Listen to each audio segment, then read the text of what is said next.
Mesdames et messieurs, bonsoir.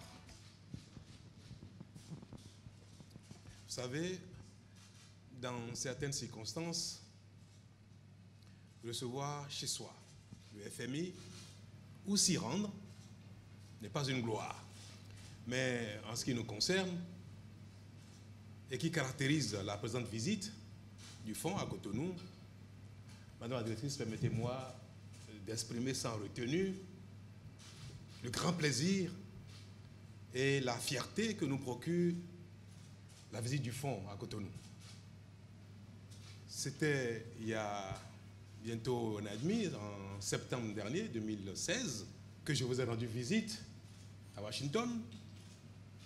À cette occasion, je vous ai confirmé notre volonté de conclure avec le fonds un programme économique et financier, pas en votre qualité de pompier, mais pour nous accompagner dans notre ambition de révéler le Bénin autrement. Donner la preuve à nous-mêmes et au monde que par le travail, par le sérieux, par la bonne gouvernance, par des réformes bien inspirées, par le sacrifice, par la lutte contre l'impunité, on peut sortir de la pauvreté et de la mendicité. Je vous ai demandé alors, Madame la directrice, de bien vouloir instruire vos services pour que nous puissions rapidement conclure un programme. Ce qui a été fait, à notre grande satisfaction, je crois, définitivement en avril 2017. Et depuis, nous ne cessons d'arpenter les chemins de notre renaissance. Nous avons, en moins de 18 mois, réussi avec le Parlement à faire voter une cinquantaine de lois de progrès. Nous avons entamé les réformes les plus ambitieuses, les plus osées, même si nous avons connu un échec en ce qui concerne la révision constitutionnelle. Mais pour ce qui est de l'administration générale, du secteur de la santé, de l'éducation, des régies financières, nous sommes en train d'opérer les mutations nécessaires pour que notre pays soit capable de vivre de son potentiel et du génie de ses fils. Nous avons réussi à faire voter la loi sur le partenariat public-privé. Le cadastre est en cours. Nous avons voté des lois sur les zones économiques spéciales. Nous avons voté le code numérique. Toutes choses qui concourent à améliorer le climat des affaires et l'environnement global. nous sommes acharnés à répondre aux exigences du quotidien de nos concitoyens, notamment en domaine de l'énergie. Nous sommes en train de mettre en œuvre un programme ambitieux de satisfaction de nos concitoyens en besoin d'eau. En matière infrastructurelle, nous faisons des efforts et nous essayons de respecter nos engagements en termes de bon atterrissage d'ici 2020-2021 pour le respect des critères de convergence. Et que les petits écarts que nous pourrions observer sur l'exercice 2017-2018 avec votre bénédiction resteront dans le cadrage défini, de sorte que la mise en œuvre de notre programme ne nous fasse pas déraper par rapport aux critères de convergence dont le respect nous assure une situation macroéconomique saine et de manière durable. Nous sommes donc inlassablement à la tâche, mais je dois avouer que la situation reste quand même un peu difficile. Je dois avouer que nos concitoyens demeurent légitimement impatients parce que l'arbre de la Renaissance ne porte pas encore de fruits. Mais la floraison est bien là. La preuve de nos efforts est que depuis septembre, vous avez engagé la revue du programme que nous avons signé. Et j'oubliais, programme mis en œuvre avec une cerise sur le gâteau qui est la facilité élargie de crédit de 150 millions de dollars que vous avez accordée, qui nous est tant utile, même si, comme je disais tantôt, nous ne vous avons pas fait appel en tant que pompiers, mais surtout pour que vous nous accompagniez techniquement dans notre programme de refonte de nos fondamentaux et de développement socio-économique de notre pays, et surtout pour que vous soyez le témoin de notre sérieux, de notre crédibilité. C'est cela qui a motivé principalement notre appel web. Mais nous avons eu donc, comme j'espère que nous avons quand même un peu droit, à un appui financier pas négligeable du tout et très utile. Et la revue, dont les conclusions qui ont été arrêtées, je crois, en début de ce mois, le 1er décembre, et qui nous sont parvenues, nous paraissent bien flatteuses pour nous, ce qui, je pense, a permis cette visite dont vous êtes témoin, une visite qui se fait avec toute sa grâce. Alors, je voudrais, ceci dit, laisser la parole à notre hôte pour dire ce qu'elle a pu constater, ce que ces services ont pu constater pendant la revue, ce que nous avons pu faire de bien, ce qui reste à faire, et vous entendez également nous dire ce que vous allez faire davantage pour nous. Madame. Monsieur le Président,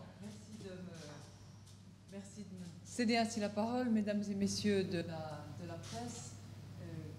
D'abord, permettez-moi, en mon nom et au nom de tous les membres de mon équipe qui m'accompagnent dans ce périple, de vous remercier de votre accueil et au travers de vous, de remercier le peuple béninois de nous accueillir. Monsieur le Président, le moindre qu'on puisse attendre d'un partenaire, c'est qu'il tienne ses promesses. Et lorsque nous nous sommes vus en septembre 2016, je vous avais dit que si tout fonctionnait de manière harmonieuse et conforme aux engagements, eh bien, je vous rendrai visite avant la fin de l'année 2017. Entre-temps, le 7 avril 2017, un programme a été conclu, un partenariat entre le Bénin et le Fonds monétaire international dans le cadre d'une facilité de crédit élargie d'un peu plus de 150 millions de dollars d'un côté, et avec en contrepartie un certain nombre d'engagements de la part de votre gouvernement, au nom du peuple béninois, pour restaurer la situation des finances publiques et pour procéder à un certain nombre de réformes structurelles permettant d'assainir l'environnement des affaires, d'accueillir l'investissement, qu'il soit domestique ou étranger, et de répondre de manière légitime aux ambitions que vous formiez pour le développement de votre économie, qui a pris la forme de ce plan pour le Bénin révélé. Alors, vous avez tenu parole. Et moi, je tiens parole. Vous avez tenu parole puisque le Conseil d'administration du Fonds monétaire international, le 1er décembre 2017, a pris acte de ce qu'on appelle la première revue sur la base de l'audit qui avait été effectué par nos équipes à partir du mois de septembre, pour constater que l'ensemble des actions qui devaient être prises avant cette date l'avaient été, et que par conséquent, la deuxième tranche de financement pouvait être libérée et permettre ainsi la poursuite du financement de l'économie béninoise. Et moi, j'ai tenu ma promesse, je vous l'avais dit, je viendrai avant la fin de l'année 2017, on est le 11 décembre 2017, je suis dans les délais. Merci. Je mentionne le partenariat et l'engagement du partenaire de tenir ses promesses. Pourquoi? Parce que lorsque nous nous sommes rencontrés la première fois, vous aviez pour ambition de développer l'économie du Bénin. Vous aviez identifié un certain nombre de secteurs d'activité, le développement de l'agriculture à valeur ajoutée, le tourisme fondé à la fois sur le tourisme côtier, mais aussi le tourisme intérieur, le tourisme historique. Vous aviez pour ambition de vous attaquer à la réduction de la pauvreté en dépensant mieux et plus dans le domaine de l'éducation et de la santé. Et vous aviez pour ambition d'établir des règles de bonne gouvernance permettant d'inciter les investisseurs à regarder le Bénin avec une perspective favorable. Je crois que de ces grands axes-là, clairement, votre gouvernement est en train de démontrer qu'il peut tenir ses paroles.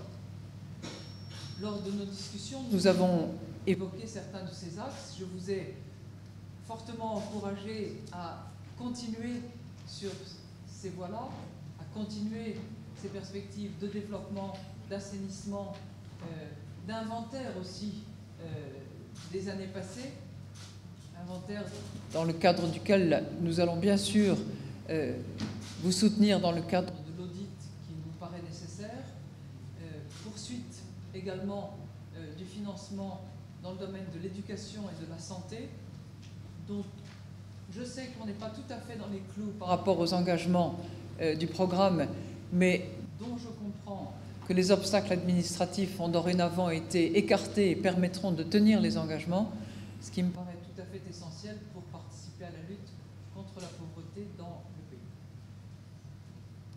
Deuxième point qui me paraît également fondamental, ce sont les prévisions de croissance que nous établissons pour le pays. On le sait, la situation économique d'un grand voisin, le Nigeria, a une importance pour le développement économique du Bénin. Et nous savons aussi que vous voulez faire de la diversification et du plan pour le Bénin révélé un autre axe de développement beaucoup plus indépendant, compte tenu des différents paramètres, c'est-à-dire l'amélioration de la situation économique du Nigeria et les perspectives de réussite qui seront les vôtres. Pas demain matin, parce que ces choses-là prennent du temps, mais dans une perspective de plus moyen terme, nous considérons que la performance de l'économie béninoise sera en 2018 supérieure à celle de 2017. Nous avons un prévisionnel de 6%. Je sais que vous êtes un tout petit peu au-dessus. Moi, j'espère que j'aurai tort et que vous aurez raison. En tout cas, c'est une perspective de croissance en amélioration très nette. Voilà, à titre liminaire, ce que je voulais indiquer aux membres de votre communauté de la presse et rendre hommage au passage à la tradition démocratique du Bénin, qui est elle aussi, dans le paysage que regardent les investisseurs, un atout considérable, même s'il est parfois de nature à générer des polémiques, des discussions, des arguments, mais c'est après tout le propre des débats démocratiques que d'avoir ce type de discussion. Je vous remercie.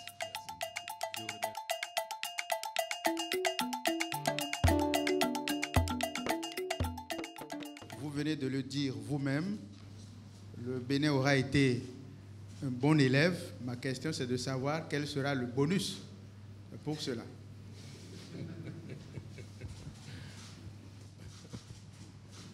Vous savez, monsieur, nous avons l'habitude de travailler sur un certain nombre de programmes, et le vrai bonus, c'est celui de la réalisation des engagements qui entraîne de notre côté les déboursements réguliers des tranches de financement.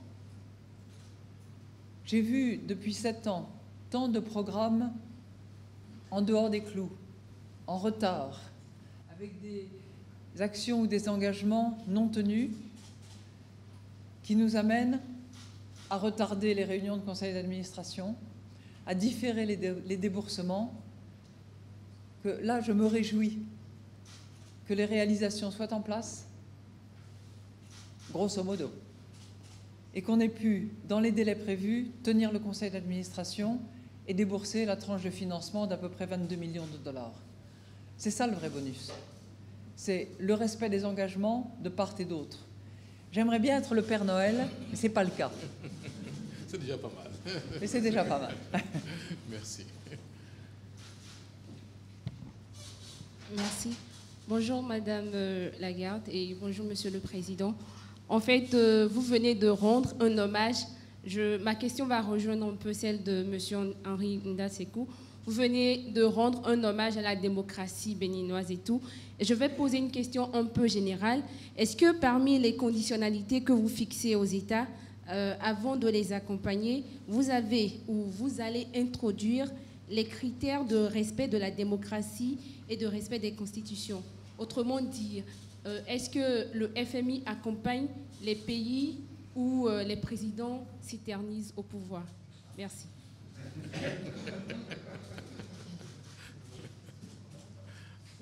La mission du Fonds monétaire international, elle est rivée, ancrée, développée par l'article 1 des statuts du Fonds monétaire international. Et on a pour mission de contribuer à la stabilité financière et à la prospérité économique d'un pays, avec un certain nombre d'outils, qu'il s'agisse du commerce, qu'il s'agisse de la croissance économique, qu'il s'agisse de l'emploi. Ce sont les outils disponibles, au service desquels nous mettons à disposition des financements pour les pays en difficulté, l'analyse économique et les recommandations de politique économique qui nous paraissent appropriées, et l'assistance technique et la capacité de développement que nous aidons les pays à mettre en œuvre. À ce titre, je vous signale au passage que le Bénin est un des grands pays bénéficiaires au sein de la zone subsaharienne de l'assistance technique et de la formation dispensée par le Fonds monétaire international.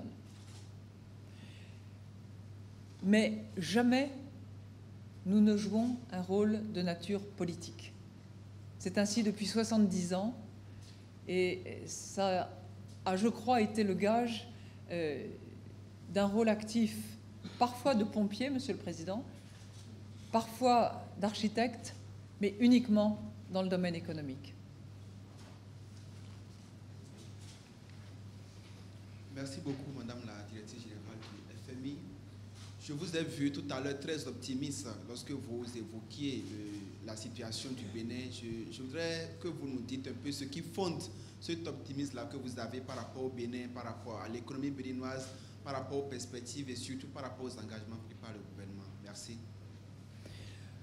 Vous savez, quand on fait des prévisions, on se base d'abord sur l'existant. Or, aujourd'hui, on a une prévision de croissance pour l'année 2017 qui tourne autour de 5,5%. On regarde quel est le sérieux avec lequel les autorités mettent en œuvre les politiques macroéconomiques. On regarde évidemment les perspectives de croissance démographique. Ça, c'est pour les aspects intérieurs. Ensuite, on regarde les aspects extérieurs. Quelle est la demande adressée au pays? Quelle est la situation financière internationale? quelle est la situation de croissance internationale. On est aujourd'hui dans une situation où dans l'ensemble des pays du monde, pas tous, hein, mais une grande majorité d'entre eux, on a une augmentation de la croissance. Donc on prévoit une croissance globale l'année prochaine de 3,7% à minima, et donc une demande adressée à l'ensemble des pays. Donc c'est compte tenu de tous ces éléments-là, à la fois pratiques, démographiques, existantes, intérieures et extérieures, qu'on fait nos prévisions de croissance. C'est dans ces conditions-là que nous prévoyons une croissance pour le Bénin à 6% l'année prochaine. 6%.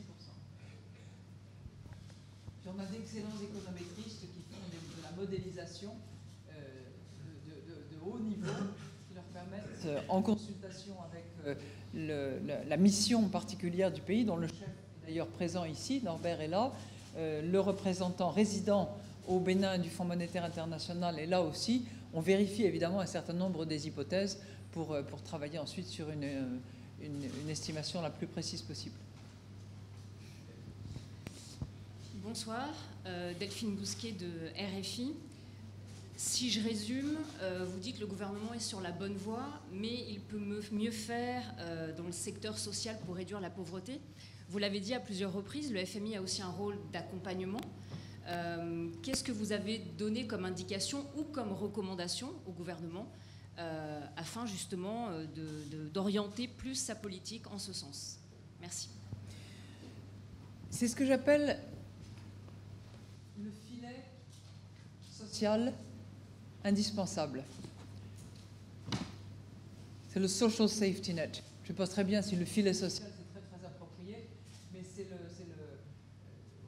le socle social indispensable permettant, grâce à des dépenses en matière d'éducation et en matière de santé, de contribuer à la lutte contre la pauvreté.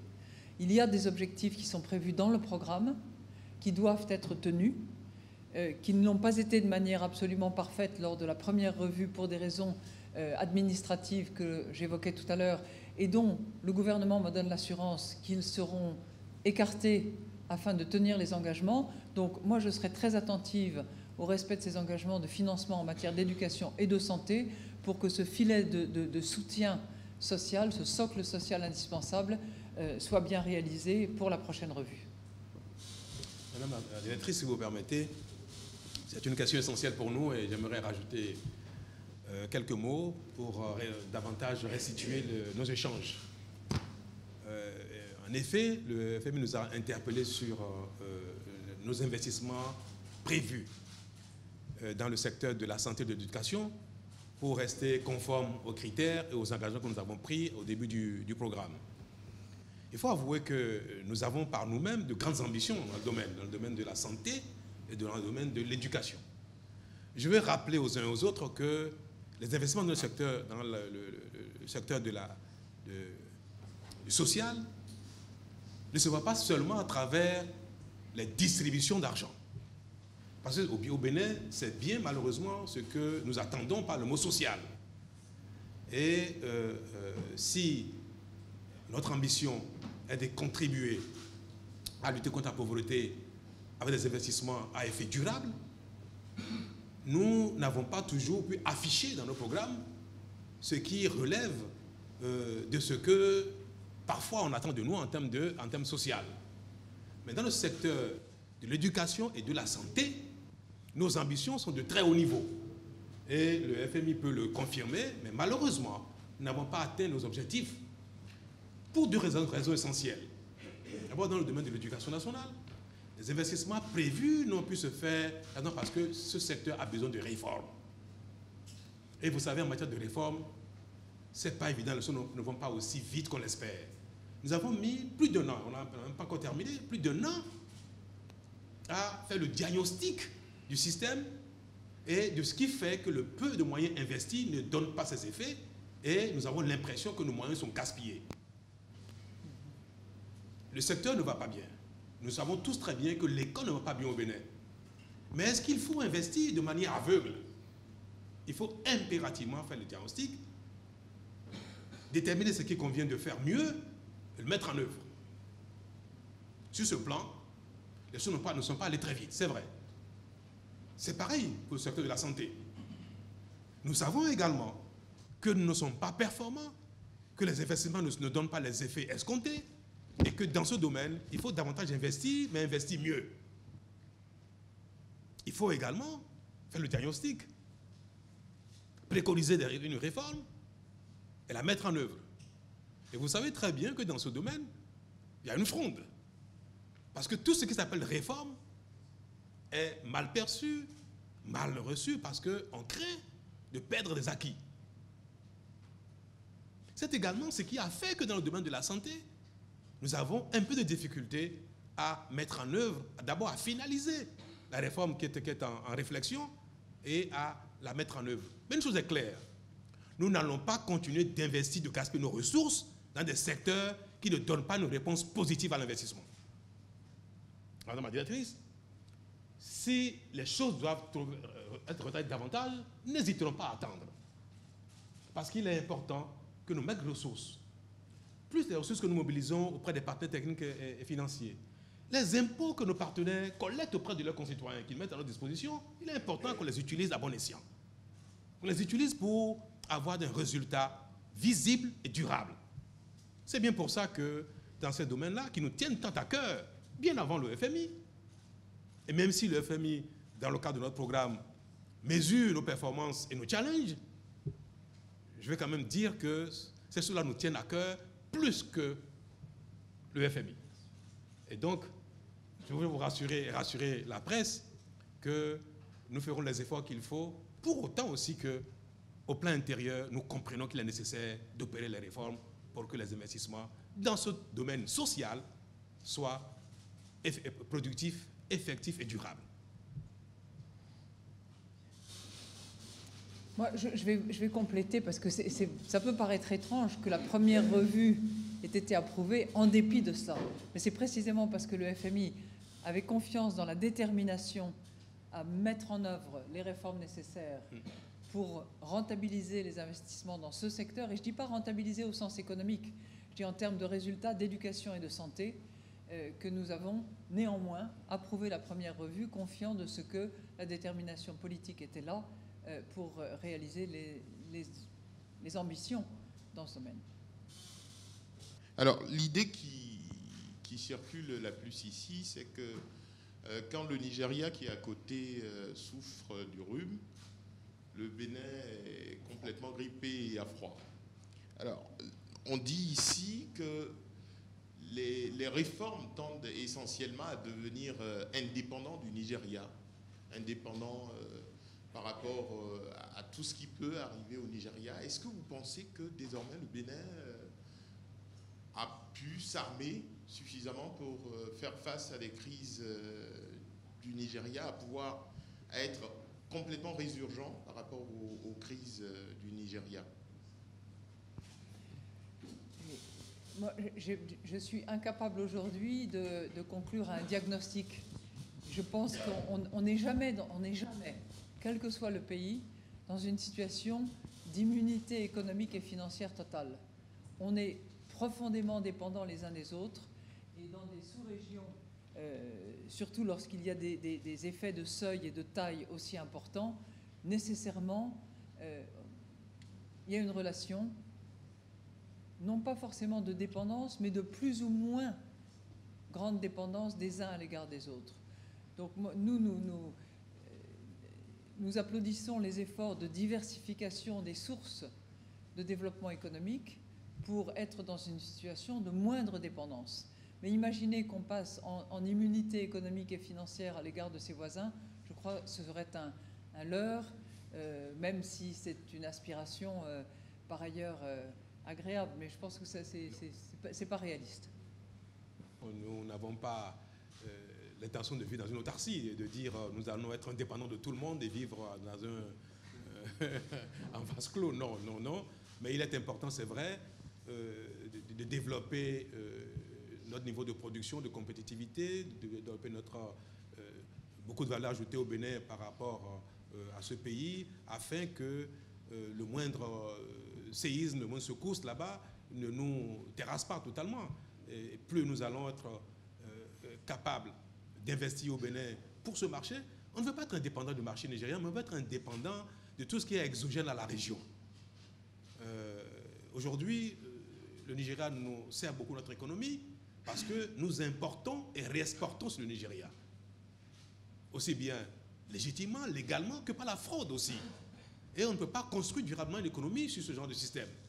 Donc notre souhait est que ce soit dans le domaine de l'agriculture, des services ou dans le domaine du tourisme, qui sont des secteurs porteurs pour le développement durable, que nous puissions avoir de la production et de la productivité capable d'être toujours compétitifs sur ce marché, qui est un marché à revenus intermédiaires. Le Nigeria aujourd'hui a les moyens de consommer tout ce que nous pouvons produire au Bénin de qualité. Donc si nous structurons notre économie, nous accompagnons nos investisseurs, la production locale, de sorte à être en mesure d'offrir à ce marché des services de qualité et compétitifs, nous serons éternellement un fournisseur de ce marché et l'interdépendance nous profitera durablement en dehors des paramètres exogènes dans notre région. Avant qu'on se quitte, je voulais réitérer une promesse que j'ai faite à Monsieur le Président. J'ai un petit-fils de 5 ans. Je lui ai promis que quand mon petit-fils aurait 8 ans, je l'amènerai au Bénin pour aller voir les grands 5 un peu plus haut dans le nord. Enfin, La Pandjari. C'est pas dans le nord d'ailleurs. Dans 3 ans, nous aurons le plaisir de l'accueillir. Allez, devant vous. Et voilà. C'est une bonne partie. Merci.